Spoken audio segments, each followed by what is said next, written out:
তো good evening বন্ধুরা, office থেকে এসে দেখুন একদম সাজুগুজু করে নিয়েছি আর ড্রেসটাকেও চেঞ্জ করে নিয়েছি। কেন বলুন তো, এখন যাচ্ছি হচ্ছে একটু চৈত্র সেলে। তো বন্ধুরা এই যে চলে এসেছি, এবার চলুন দেখি কি কি জিনিস কিনতে পারি আর কি কি বসেছে, কি কি সেল হচ্ছে সবটাই শেয়ার করব আপনাদের সাথে। সাথে থাকুন, দেখতে থাকুন।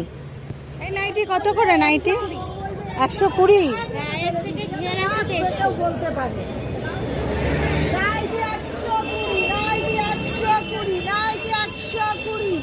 ছাড় আমার হাতটা।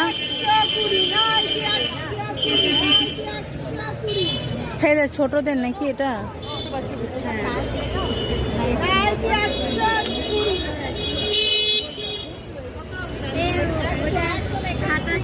দেখি ওই দোকানটাতে দেখি, চল দেখি।